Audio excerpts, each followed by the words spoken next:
Ce sont les Romains qui ont importé la culture de la vigne en Champagne à partir du IIe siècle. Au fur et à mesure de l'expansion de la religion chrétienne, les monastères et les abbayes se multiplient, entraînant la création de grands domaines viticoles, le vin étant nécessaire à la liturgie et à la consommation des moines, mais aussi une source de revenus pour le clergé. Grâce au sacre des rois de France en la cathédrale de Reims, dans la lignée du baptême de Clovis au Ve siècle, et aux grandes foires du Moyen-Âge, les vins de Champagne se font très tôt connaître dans le royaume et au-delà. Jusqu'au début du XVIIIe siècle, les vins de Champagne sont tranquilles. On a déjà constaté leur tendance à mousser, mais l'effervescence des vins est un phénomène naturel remarqué dès l'Antiquité. Il est toutefois plus particulièrement sensible en Champagne, région septentrionale, où jusqu'à récemment on vendange plutôt en octobre. Le froid de l'hiver bloque la fermentation naturelle des jus et quand elle reprend au printemps alors que le vin est en bouteille, le gaz carbonique ne peut s'échapper qu'à l'ouverture du flacon. Les champenois combattent d'abord ce phénomène, puis devant le succès qu'ils rencontrent, ils vont chercher à le favoriser. Ils deviennent ainsi les premiers à élaborer volontairement et régulièrement un vin mousseux à partir des raisins d'un territoire délimité.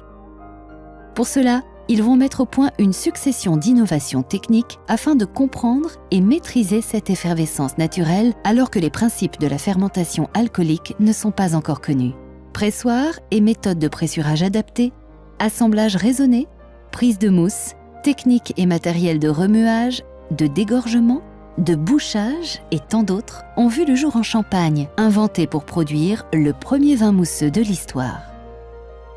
Dès le début du XVIIIe siècle, celui que l'on surnomme le vin diable suscite l'engouement de la cour et de la noblesse. Aussitôt, des maisons de négoce de Champagne voient le jour dans la région et ne tardent pas à conquérir de nouveaux marchés. Par centaines de milliers, les bouteilles quittent les caves champenoises pour l'Europe, mais aussi l'Amérique, la Russie, la Chine. Depuis, le succès ne s'est pas démenti. Grâce à son exubérance naturelle, à sa consommation par les élites, intellectuelles et artistiques notamment, pour des occasions exceptionnelles, le champagne est devenu synonyme universel de luxe, de fête, de célébration, de plaisir.